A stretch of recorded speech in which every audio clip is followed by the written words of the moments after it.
Lauren Albritton, and I am the Surrounding Coordinator with Gulf World Marine Institute. On a day-to-day basis, I am the one who gets first eyes on the turtles. I help to make sure that the turtles are fed properly. I'm the one doing the feeding most days. I also work with our veterinary staff to make sure that any and all medications have been given out. My name is Lydia Staggs. I'm the Senior Veterinarian for Gulf World and Gulf World Marine Institute. And basically my job is to take care of the animals with their health and safety, and monitor all of the things that are going on with them every single day. And basically when Lauren brings in a stranded animal, we do an evaluation, we work it up, we get it on treatments, and we follow the progression of that patient until it is able to be released back into the wild.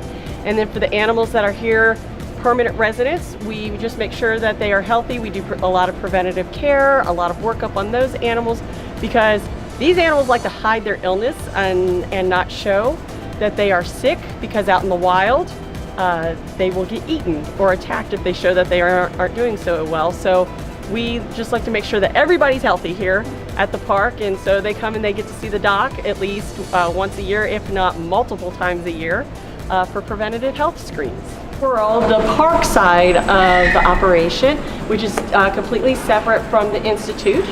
And this is where visitors can come and see our resident animals. And we have some of the dolphins in Dolphin Stadium. This is where we are right now. Some of the animals from the Institute were deemed non-releasable. So these animals here were either stranded animals that were deemed non-releasable, or they were born here at Gulf World. And so some of just swimming around, some of the boys that were rehabilitated and deemed non-releasable are in this habitat right now. I don't know if they're gonna come up behind me or not. But these are some of the guys that we take care of, and we have 23 dolphins here at Gulf World. We have 6 rough-toothed dolphins, and we're the only facility in the United States that have this particular type of dolphin. Beautiful animals, very unique. And then we have, the rest of them are bottlenose dolphins, which is what people are used to seeing on TV. And again, they're great animals, very curious, very interactive, very social creatures, extremely smart. We have other animals here. We have California sea lions, harbor seals. We have an assortment of birds and reptiles. We have stingrays. We actually have dogs and cats and rats. And the other part of the park, the cool thing about those, the birds, all of our birds were rescues. They were either donated to us from people that got birds and couldn't take care of them, because birds can live up to 80 years, and so their owners were elderly, about to pass away, so they donated them to us, and we are now taking care of them. Or they got them as pets and didn't realize how hard it was to take care of a bird. Same thing with our reptiles. Every single one of those reptiles was a rescue or a donation from people that could not take care of them.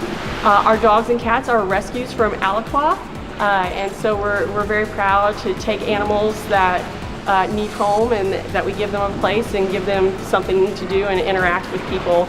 And again, once again, be ambassadors for their species.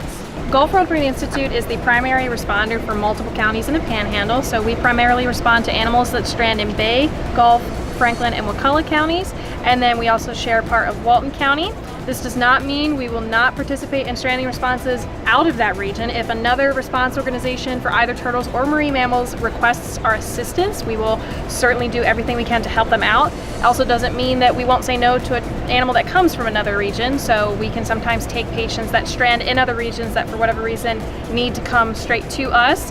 2 reasons in particular that might be are: 1, because we are the only marine mammal rehabilitation facility in the Panhandle of Florida, and number 2 is we are the only facility when it comes to sea turtles that can treat sea turtles suffering from a certain kind of disease called fibropapillomatosis. You have to be specially permitted to treat this particular disease, and so if anybody else gets a turtle suffering from this illness, they do have to send them to us. We're doing more and more with multi-species interactions. The rough-toothed dolphins and the sea lions actually do a show together, and so they interact together, and getting them used to each other, because actually they don't naturally interact with each other in the wild. And so the sea lions, the younger sea lions, first seeing a rough-toothed dolphin, they were like, oh, what's this thing? And so that just getting everybody used to that, but like the dogs and the cats interacting with each other, getting them used to that. and the birds sing the dogs, and then sometimes we take the dogs and we'll bring the dogs in here for enrichment for the dolphins, that they, oh, what's this thing, and they're looking at the dog. We'll bring the penguins over here and have the dolphins look at the penguins, and the penguins look at the dolphins. So we just mix it up every single day for the animals. So there are a couple ways that a member of the public can tell whether or not a turtle actually needs our attention. First of all, it never hurts to give us a call if you're not sure. We can help walk you through and make sure that what you're seeing is good or bad.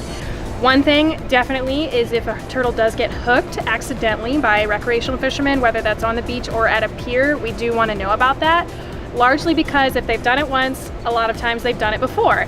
And this might be the first time that we've actually gotten wind of it. And so what we tell the local piers to do, and we actually have a really good relationship with our local piers in Bay County, what they will do is if somebody on the pier does hook a turtle, we ask that the individual who hooked it lets the pier manager know, and that pier manager knows who exactly to call. They actually help us out by taking down a lot of important data so that we can hopefully contribute to the knowledge of what bait the sea turtles are going for, what hooks are most detrimental, facts like that.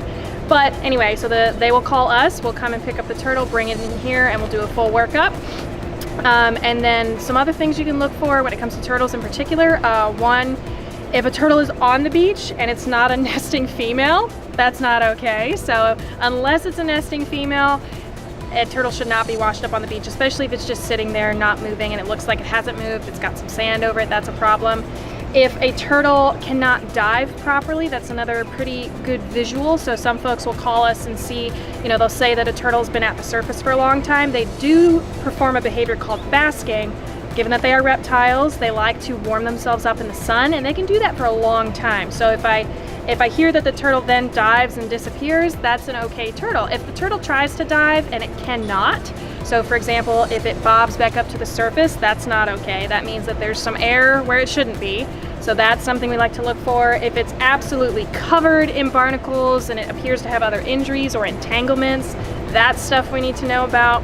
But typically, like I said, the best thing you can do is if you're not sure, go ahead and give us a call, and we'd rather know than not know. So natural predators for turtles are sharks, and then unfortunately human beings are the two biggest ones. And then for dolphins, predators, they actually some species of dolphin will aggress on other species of dolphins, and then sharks. And then once again, the biggest one is humans. Humans have the biggest impact on all of the animals out in the ocean, whether it be through pollution or degradation of habitat, destruction. So we unfortunately are the worst predators. There are big four things, and it's all dealing with plastic. So single-use plastic, don't use it anymore. You don't need a straw. You don't need that plastic silverware. Don't use that stuff. If you want a straw, there's actually an organization called Hummingbird Straws that make glass straws, and we actually have a sea turtle straw that is for sale, that the profits come to us to help support our rehabilitation. And also the Marine Mammal Center has a sea lion straw. So that is one thing that people can do, is get reusable straws. The plastic grocery bags, bring your reusable grocery bags and don't have those in there. Water bottles. This whole time I've been carrying around my Tervis. I don't use water bottles. I use a Tervis to drink my water out of every single day. And then the final thing is, and most people don't think about this, balloons. Balloons are very destructive because people let them go all the time, and we are really trying to encourage schools not to do balloon releases, to do virtual balloon releases, because those balloons, they go up, they have string, they end up in the ocean, the animals eat them or they get entangled in them. So those are things that you can do. And then the other thing, when you come visit our beautiful beaches, take everything back. So we have several animals here that are rescues, and those are actually very, very rewarding, because we know we've had them survive, that they have illnesses that they were deemed by the government. We don't take that upon ourselves. There's actually a big committee that analyzes every single animal that comes in and decides whether or not it can be released back into the wild. And so the government deemed several of these animals non-releasable due to their illnesses and lack of survival skills. And so these guys now are ambassadors for the ones out in the wild, and they are thriving, they're doing so well. It's kind of neat to go with them and hang out with them, and yes, sometimes it's a bed I get to play with them, not often, but I get to play with them.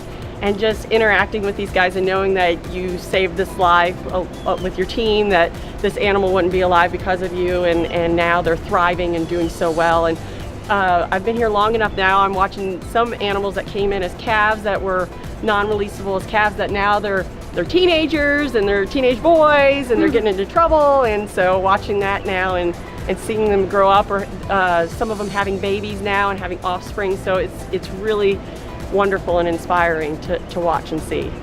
So one thing to keep in mind is that the best way that the public can help us out at the nonprofit Gulf World Marine Institute is that they can help us by financially helping us. We have a program called Adopt a Sea Turtle. It's a fairly new program that we've started here where folks can go to our website, GWMI.info, and what they can do is they can look up our featured patients. These patients are currently with us, and what it is a small donation of $25, and what you get is a certificate of adoption saying that you are one of that turtle sponsors.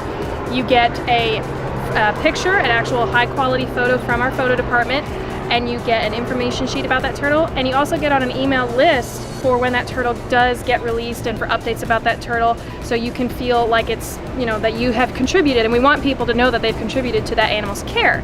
And that brings me into the other good way that people can just get to know us as people and, you know, as a facility is we can invite them to turtle releases. And so what we do here is when a turtle is deemed fit for release by our veterinary staff, that gives us a few days. We don't want to keep them too much longer after that. Once they're ready to go, we want to get them back to where they belong. And so we will give a public announcement and we'll let people know where, when, who's the turtle, and then, you know, we just encourage folks to come out and see these guys off, which is always a really fun event. Hey guys, I'm Sam Tuno. I'm the Sales and Marketing Manager here at Gulf World, and I'd like to invite you guys out to come and experience all the different things that we have to offer. We are open year-round, 7 days a week. Our regular hours are 9:30 to 4:30. That could change seasonally, so make sure you check gulfworld.net or our Facebook page. So we have lots of different things to offer you here at Gulf World. We have daily shows, exhibits, as well as a variety of interactive programs. You can come and swim with our dolphins, our stingrays, our harbor seals, and our penguins. And you can also interact with our sea lions and our rough-toothed dolphins. So come check us out and also pay attention to our different shows. We change shows throughout the seasons, and pretty soon we've got Halloween shows, Christmas shows. It's gonna be a great time. So come on out.